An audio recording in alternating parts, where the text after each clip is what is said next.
I'm Professor Q, a social scientist who analyzes human behaviors and relationships.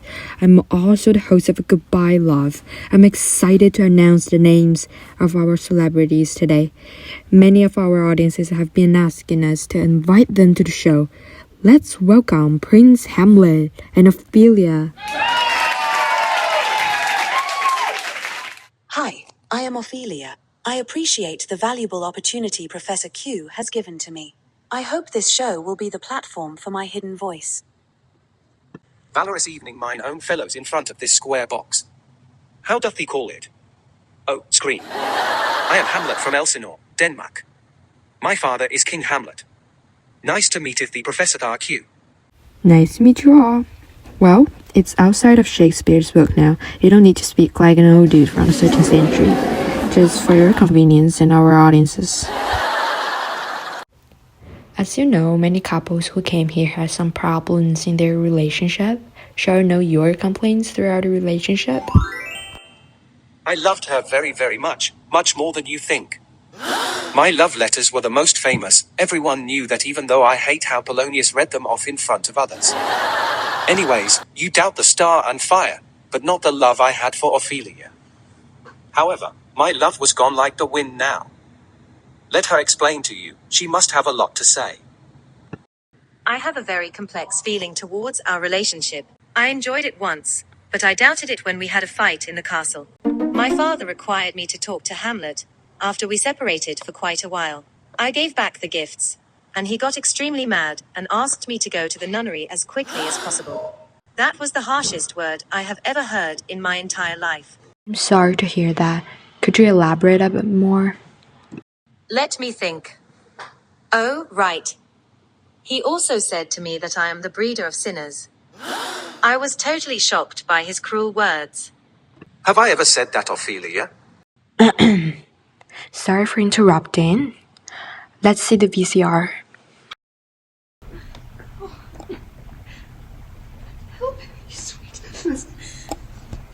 If thou dost marry, I'll give thee this plague for thy dowry. Be thou as chaste as ice, as pure as snow. Thou shalt not escape calumny. Get thee to a nunnery. Go, farewell. Or if thou wilt need marry, marry a fool. The wise men know well enough what monsters you make of them. To a nunnery. Go, and quickly. I think everyone in front of the screen feels the tension. In the scene we just reviewed, Hamlet, you did say go to the nunnery to her. In addition, you also asked her to marry you for. Mr. Hamlet, despite your anger at the moment, I suspect you for the tendency of misogyny, which means you possess negative attitudes towards women. This can be the reason why you acted in extreme ways and harmed her physically and emotionally. This also reminded me of what he said. If thou dost marry, I'll give thee this plague for thy dowry. Be thou as chaste as ice, as pure as snow, thou shalt not escape calumny. I don't think there is anything wrong. Maybe it was a little bit too much. Mr. Hamlet, we, as people who learn your story at very young ages, are all aware of your pain and sorrow. But this is not a reason you may let your emotions go wild and not consider the feelings of your partner. Let me explain to you in detail what you did wrong and could improve in the future. First of all, I stress the importance of respect in my show all the time. When you were arguing, you did not refer to facts, but cursed and swore without logic or courtesy. Demanding someone to go to a nunnery is harsh and mean. It doesn't make any sense, but plays as a medium for you to release your anger. It causes misunderstanding and tends to stop the atmosphere among people. In a relationship, listening to each other and putting yourself into others' shoes really mean a lot. A proper conversation not only helps you calm down and stay clear of what you try to say, but it also increases the efficiency and effectiveness of problem solving. Ignoring her feelings and trying to dominate the situation did exacerbate the relationship. Thank you so much for explaining these to him. Is there any other thing you would like me to know? Feel free to tell me.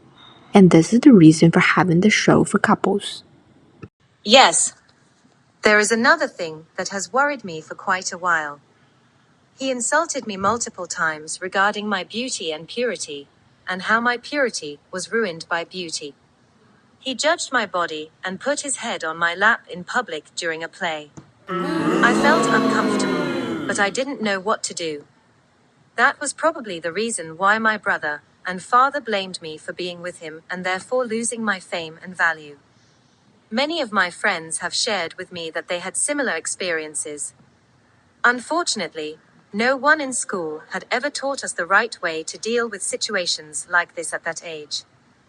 I felt helpless.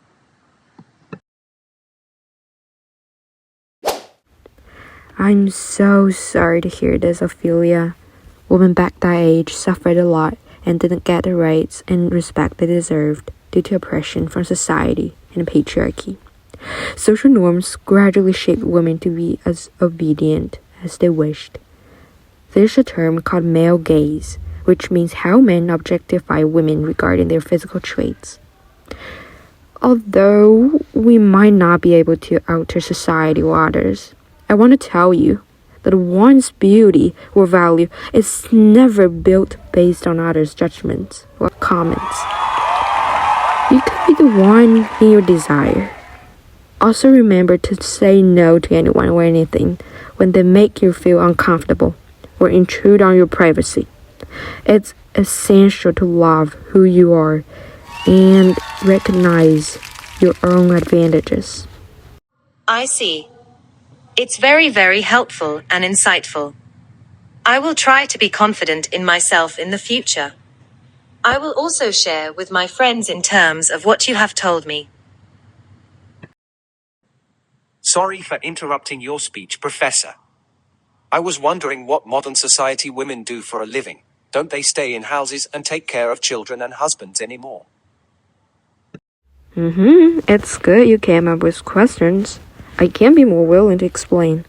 Nowadays, there are no specific rules that restrict the freedom or independence of women. In modern society, women pursue what they desire and try their best to achieve their dreams. We have female lawyers, engineers, investors, officials, and so on. They can be brave, intelligent, hardworking, outgoing, etc. I am excited when I share the truths with you that our society is becoming better and better in terms of inclusiveness, eliminating stereotypes, and encouraging everyone to pursue their dreams. I have to admit that your description of the modern world is fairly different from what I thought. Well, I now feel bad about myself and what I did to Ophelia. Also to my mother. I used to say harsh words to her. I am sorry. I am surprised to hear this, Mr. Hamlet. Trust me, if you have the determination to change, it could not only improve the relationship, it's also capable of making the world a better place.